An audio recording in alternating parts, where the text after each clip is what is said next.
Buenos días, estamos aquí con la segunda serie de entrevistas de STEM Minutes for Future, donde vamos a hablar con diferentes investigadoras y nos van a contar sobre un poco su experiencia en ciencia y como mujeres en ciencia. Hoy estamos con Lucía Ortiz de Zarate. Bueno, Lucía, ¿te puedes presentar para los que no te conozcan? Sí, por supuesto, Celia. Me llamo Lucía y soy investigadora predoctoral aquí en el Departamento de Filosofía de la Universidad Autónoma de Madrid y me dedico a investigar sobre la ética de la inteligencia artificial. ¿Cómo llegaste hasta aquí? ¿Qué estudiaste? ¿Cuál es tu background?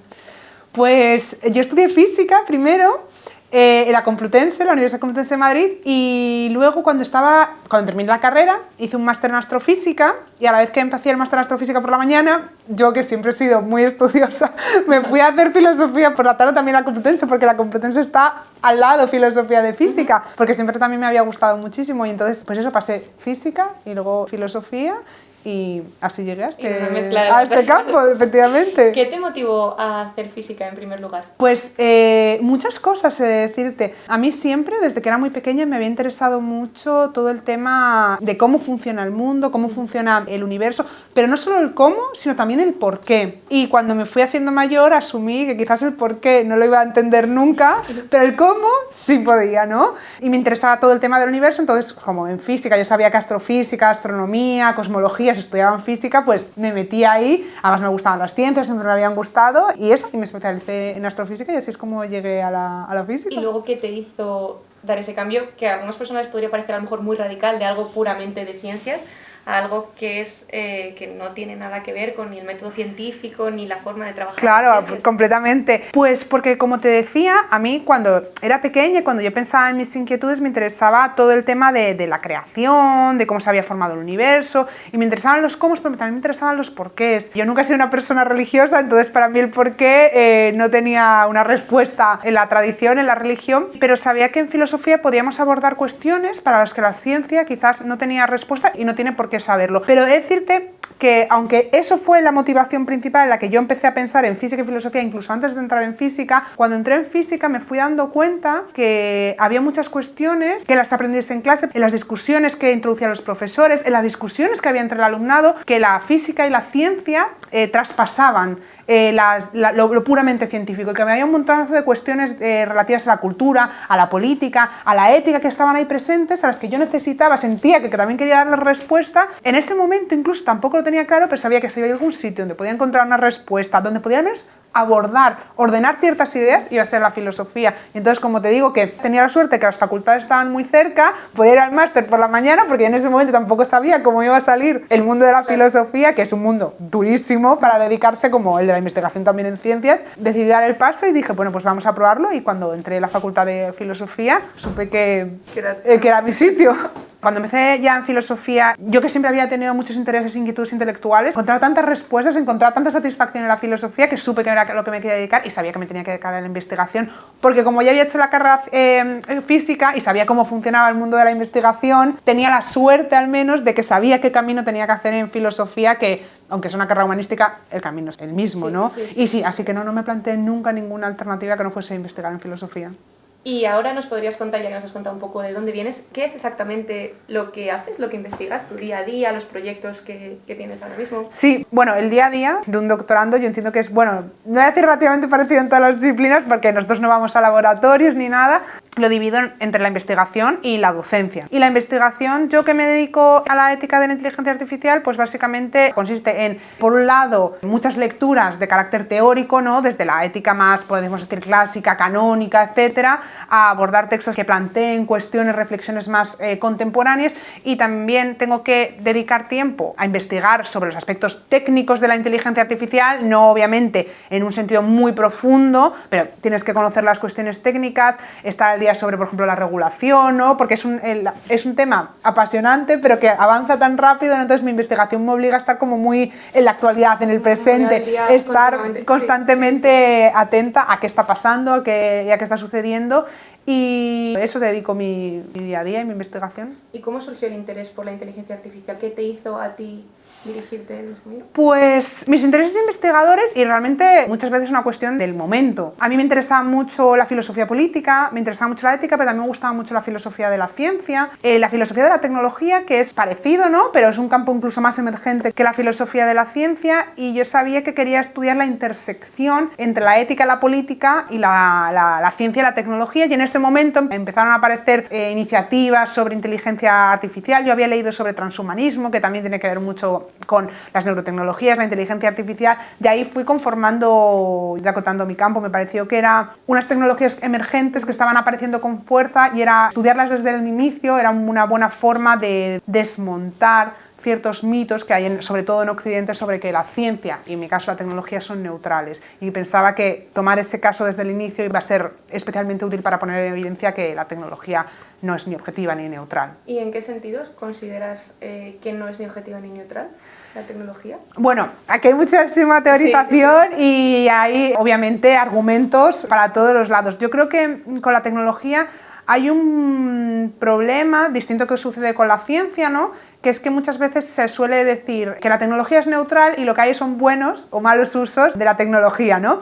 Y entiendo por qué se piensa eso, porque la tecnología está construida de metales o de materiales, entonces muchas veces me preguntan también en clase, ¿y cómo va a ser que algo que está construido con me lo invento, lo que sea con plástico o con esto, no va a ser neutral, ¿no? Digo, hombre, claro, cuando nos referimos normalmente a que los artefactos, a que la tecnología es política, nos estamos refiriendo a que simplemente el diseño, el apostar por unas tecnologías y no por otras, responde normalmente no a objetivos tecnológicos o tecnocientíficos, sino a objetivos políticos. Es indisociable la apuesta por la inteligencia artificial de los planes de desarrollo económico. Se utiliza inteligencia artificial porque, y es uno de los principales motivos por los que se alega que se va a utilizar, para crecer económicamente. Sabemos que en el uso de la inteligencia artificial hay muchísimas injusticias adscritas de género. Sabemos que las tecnologías de inteligencia artificial no funcionan igual para las mujeres que para los hombres, no funcionan igual para las mujeres blancas que para las mujeres racializadas. Sabemos que muchísimos trabajadores que trabajan en la industria de la inteligencia artificial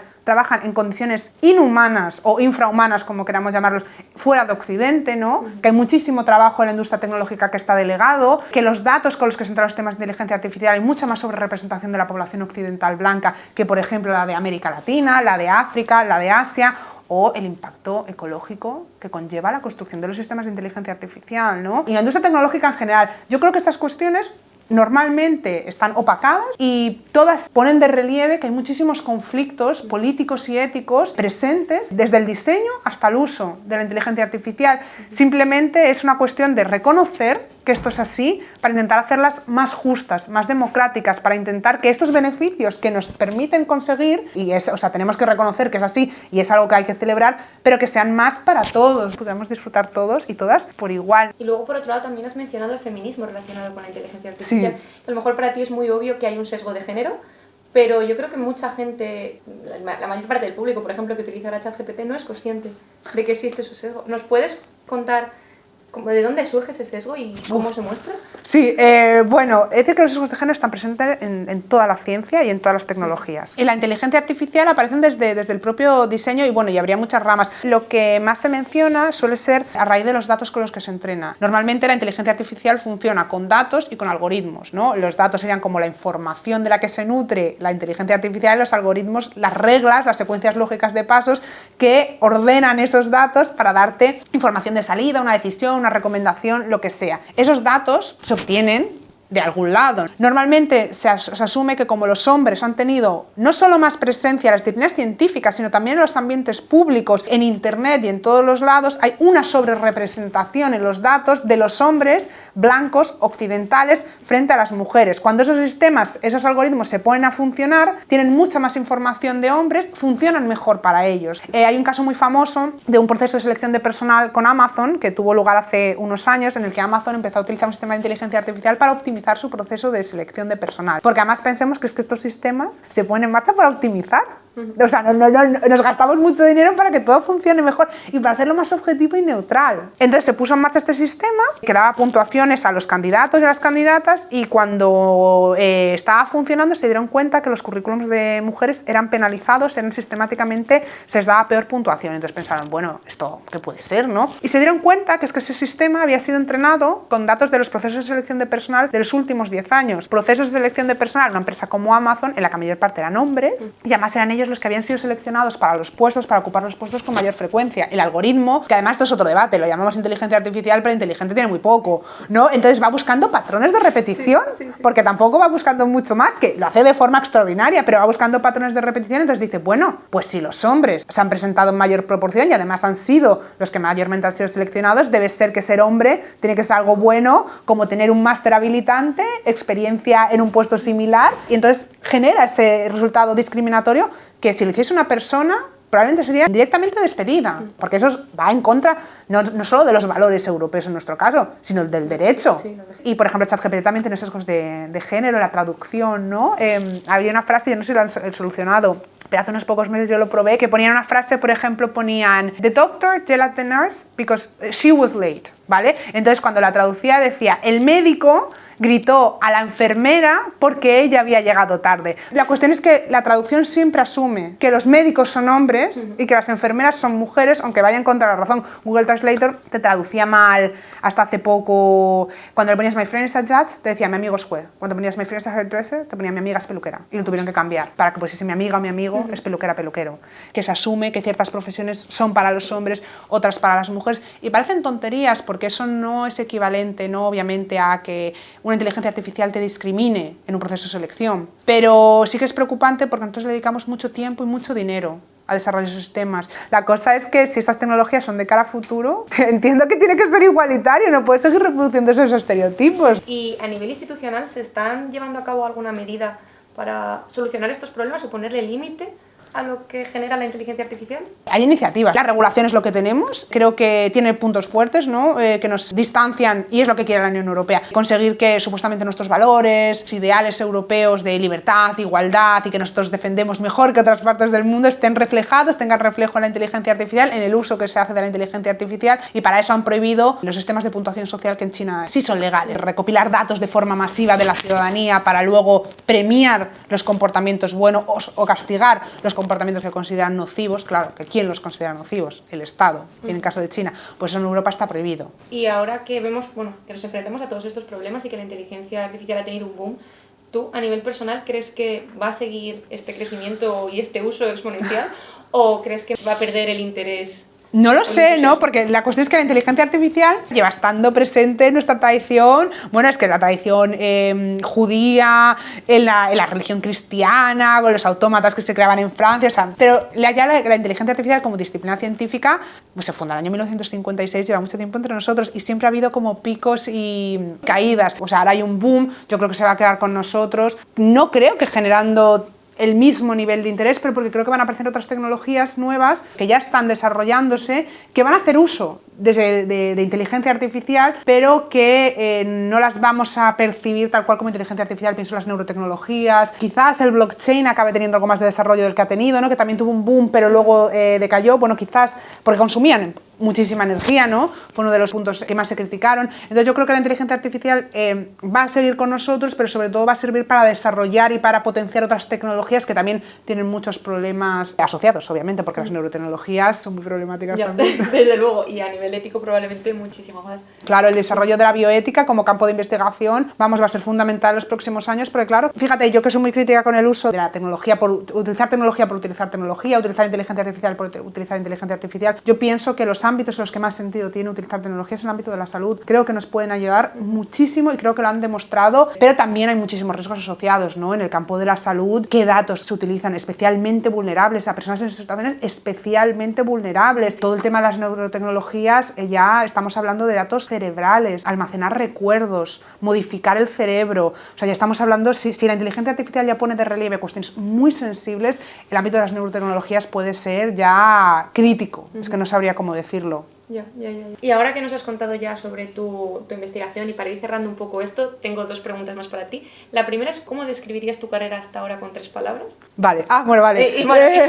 Y la segunda, ¿qué es lo que más disfrutas de tu trabajo? Vamos a poner un poco más positivos. Fenomenal. Todos estos problemas. Si tuviese que definir mi investigación con 3 palabras, yo diría que es comprometida, diría que es rigurosa, algo a lo que la filosofía siempre debe aspirar, y yo creo que es apasionante. A mí no se me ocurre ningún... Claro, porque a mí me gusta mucho, no me ocurre ningún ámbito de estudio más interesante al que me dedico, ¿no? Me siento privilegiada de poder no solo satisfacer mis intereses intelectuales, sino de poder dedicarme a algo que yo pienso que humildemente puede ayudar a hacer el mundo algo mejor, algo más justo a través, ¿no?, del estudio de la tecnología, que es algo que sí o sí vamos a tener, y lo que durante la mayor parte de nuestra historia no hemos puesto el foco, ¿no? Y lo que te decía al principio que me parece muy importante, lo que más me gusta de mi trabajo, y lo digo con esto, es desvelar, poner de relieve cosas que parecían que no existían y que no ponen ocultas, y en ese sentido me parece un trabajo apasionante, ¿no? Yo no busco que todo el mundo esté de acuerdo con lo que yo digo, me vale, y me parece mucha satisfacción simplemente con generar un debate, con que no demos por asumido ciertas cosas que antes parecían estarlo,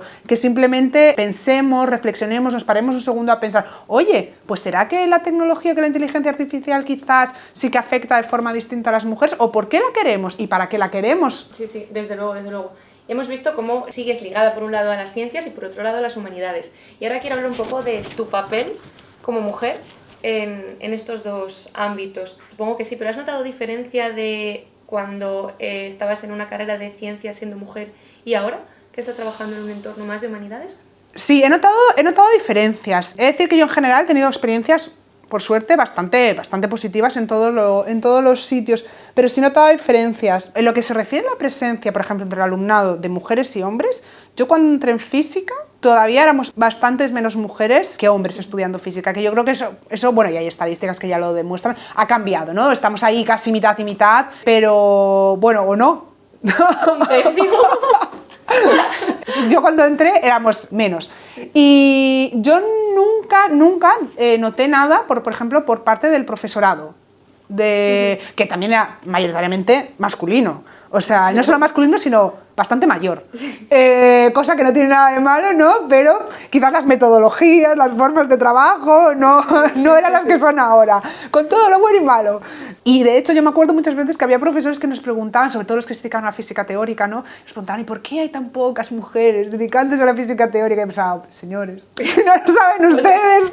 O sea, en el departamento, creo, es que si no me falla la memoria, cuando yo estaba en física, la Complu, había una mujer en el departamento de física teórica, solo una mujer, ¿no? Y pobres, si es que en general eran personas amables y de todo, pero el no entender que un ambiente en el que no hay ninguna otra mujer se puede hacer un poco inhóspito, poco agradable, y no es tanto ya eso en el día a día, sino el pensar que tú quizás no tienes cabida ahí, no de forma racional, pero a hacer ciertas asunciones, ¿no? Pero bueno, diría que entre el profesorado no, y además, por ejemplo, en los que yo conocía más, que era el departamento de astrofísica, había mucho compromiso, con que intentar fomentar que hubiese más mujeres y de todo. Donde sí recuerdo, fíjate, muchísimos más problemas, era entre el propio alumnado. Había mucha más presencia de hombres que de mujeres, y sí que recuerdo perfectamente, o al menos yo lo viví así, yo no puedo decir cómo lo vieron el resto de las mujeres, pero sí que lo he hablado con otras compañeras, de sentir nosotras mucha más presión, de sentir que nosotras teníamos mucho más que demostrar y aguantar muchas veces muchos comentarios muy desagradables. Yo me acuerdo en física, a veces aprobar algunas asignaturas es ya solo motivo de celebración. Y yo me acuerdo, o sea, era muy típico, ¿no? Pues a lo mejor sacas un 4,6, un 4,7, vamos al despacho del profesor a ver si en la revisión nos sube ese 0,2 que necesitamos para aprobar, y que a nosotras con mucha frecuencia el comentario fuese a ver qué vas a hacer en el despacho, cómo vas a conseguir que te suban ese 0,2, de repente tú has aprobado y otro no, ¿y cómo has aprobado tú, no? Porque tú no eres de las mejores, o tú no sé qué, ¿no? Mucha más, sobre todo, insisto, entre nuestros pares. Yo sí que lo notaba mucho más, no entre el profesorado, sino entre los otros compañeros, de sentir mucha presión, de tener que demostrar más, de que se cuestionase también nuestros éxitos, que aunque fuesen de broma, eran desagradables. En filosofía no me pasó eso tanto. También había menos mujeres que hombres, aunque parezca mentira, ¿no? Porque se asume que en las carreras humanísticas hay muchas más mujeres que hombres, y es verdad, hay muchas más mujeres que hombres, pero la filosofía es una disciplina mucho más masculinizada de lo que se piensa dentro de las humanidades. Y es que aquí hay unas ideas, unas asociaciones inconscientes en muchos casos, de es que cuando una disciplina, cuando un saber está caracterizado por la lógica, por el análisis racional, y eso, aunque parezca mentira, es lo que caracteriza la filosofía, ¿no? Es propiedad, es monopolio de los hombres, ¿no? El pensamiento lógico, racional, abstracto, es suyo. Entonces la filosofía, que se caracteriza mucho por eso, también tenía mucho alumnado masculino, pero también había muchas mujeres, y lo que sí que, claro, lo entiendo porque se tercia mucho más a eso, había un alumnado mucho más comprometido políticamente. Entonces había cosas que, aunque sucediesen o no se pudiesen dar, había una discusión, había una contestación. También yo llegué a estudiar filosofía siendo más mayor, entonces a cosas que a lo mejor en física aguantaba, incluso a lo mejor dejaba pasar, no las dejaba pasar o, o las cuestionaba en el ámbito de la filosofía. Yo hice un máster en astrofísica. En el máster de astrofísica había muchísimas mujeres. Podríamos estar igual más o menos par y par, la verdad es que no me acuerdo. Pero algunas asignaturas de ese máster eran compartidas con el máster en física teórica, que eran, creo que era cosmología avanzada o lo que sea. Y yo era la única asignatura que cursaba del máster de física teórica. Cuando yo fui a la asignatura, no te exagero que éramos 2 mujeres en clase. O sea, literal, en el año 2016. O sea, y yo pensaba, por favor. Luego la investigación, claro, yo nunca llegué a investigar como física. En ámbito investigador, incluso la filosofía sigue viendo una diferencia muy grande de hombres y de mujeres en este departamento en el que estamos. Hay muy pocas mujeres que sean profesoras. Doctorandas somos varios, pero profesoras hay poquísimas. ¿Y vosotras tenéis alguna idea o se os ha ocurrido cuáles pueden ser algunos? Porque hay motivos y siempre hay motivos, como bien diciendo la maternidad o la falta de referentes. ¿Cuáles son los motivos que vosotras creéis? Bueno, yo creo que hay motivos principalmente de 2 tipos. Yo creo que hay un problema en que la carrera científica, la carrera investigadora, no voy a poner la palabra científica porque nosotros la filosofía no es una disciplina científica, la carrera investigadora es durísima y está súper precarizada en España. Cualquier persona que se compromete a eso ya asume un coste personal grandísimo, que sabes que tienes una precariedad económica que está asociada a independizarse más tarde, si te independizas tener que irte a compartir piso, tener que postergar o abandonar la maternidad, cuando somos las mujeres las que sentimos mucha más presión social por convertirnos en madre, por formar una familia, se siente como si no lo hacemos un fracaso mucho más grande, pues asumir una carrera mucho más precaria es un coste mucho mayor en las mujeres. Encuentras en un ambiente que en la academia, que se conoce poco, ¿no?, de cara al exterior, pero que es súper exigente, muy duro para la salud mental y en el que, bueno, yo creo que en este caso no es distinto que en otros, en los que las mujeres son juzgadas de forma durísima, ¿no? Y tenemos que dejar de investigar, porque dejamos de investigar, el sistema académico está construido para que tengas que publicar constantemente. Nosotros es que fisiológicamente no podemos hacerlo, entonces pagamos un coste muchísimo más alto. Y luego, en el ámbito de la filosofía y en el ámbito de las ciencias, diría lo que te he comentado al principio. Nosotras no solo no tenemos referentes, sino que a nosotros se nos ha educado para pensar que nuestro fuerte son los sentimientos, es la empatía, son las emociones, y por eso hay muchas más mujeres en gran parte en carreras de ciencias de la salud, que son importantísimas. Aquí no va de que la física sea mejor que la medicina o la filosofía mejor que la historia o lo que sea. Y si a nosotros se nos ha dicho desde pequeñas que nuestro fuerte es la empatía, cuidar a los demás, etc. Y encima tenemos la suerte que la medicina, la enfermería, las ciencias de la salud son importantísimas y tienen un rol social fundamental, pues normal que haya muchas mujeres que de forma inconsciente sientan más interés y se vuelquen más en ello, ¿no? Y aparte también una cosa que mencionábamos antes, ¿qué figura del científico, del investigador te viene a la mente cuando somos pequeñas? Hay gente que nace en familias de científicos o en familias de investigadores. Yo no nací en una familia de investigadores ni de académicos, yo no me imaginaba lo que era la investigación, y si no me ponen una referente, una persona que yo pueda pensar, bueno, es que existe esto y encima lo puede hacer una mujer, a mí eso me ocurría. Sí, desde luego. Y hablando de referentes, dices que así en general no has tenido referentes. ¿Recuerdas alguno? Es que de verdad que no, o sea, lo típico, Marie Curie. O sea, sí, para mí, cuando era pequeña, la única mujer que había ganado no 1, sino 2 premios Nobel era Marie Curie. O sea, literalmente me gustaría decirte, no, tenía esta referente y esta otra, pero no, es que no tenía ninguno. Y eso es muy complicado, querer ser científica y lo que dices tú, meterte sin referentes y sin saber exactamente a qué te estás metiendo. Claro, yo me dediqué a la física porque, a mí me gustaba muchísimo lo que te comentaba al principio del universo, porque mis padres lo fomentaron. Yo me acuerdo que me compraban pósters de pequeña con planetas y a mí me gustaba mucho, y porque mis padres creían en mí auténticamente. Y luego cuando estudié física, pues fui aprendiendo que había más mujeres, pero no, como referentes como tal, no, en mi caso no jugó, para mi vocación científica no jugó ningún papel tener referentes, sino que mi familia y mi entorno creyesen en mí y yo tener mucho interés por conocer, por la física y por saber realmente. También un poco relacionado con esto sobre el síndrome del impostor, ¿tú lo has sentido? Ah, sí, todos los días. Todos los días, me gustaría decirte que no, pero todos los días de mi vida. Primero como investigadora y luego también como mujer. Sí, no, que yo creo que como investigadora mujer, lo siento, o sea, sí, es muy duro y creo que lo sentimos prácticamente todas las mujeres. Yo con todas las mujeres que he hablado, sí, en todos los ámbitos, sí. No solo mis compañeras y amigas que son investigadoras, sino también que trabajan en la empresa privada.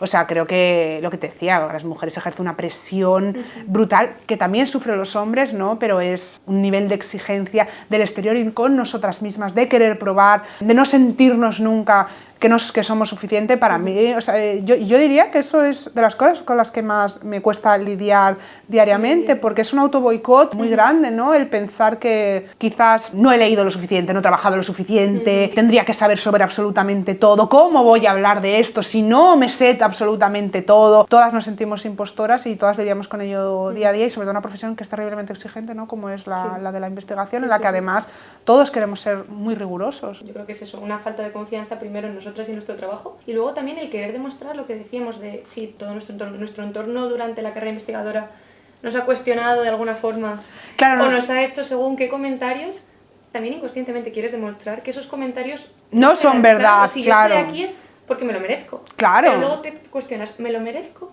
¿Me lo merezco o si has fallado? Porque todos cometemos errores.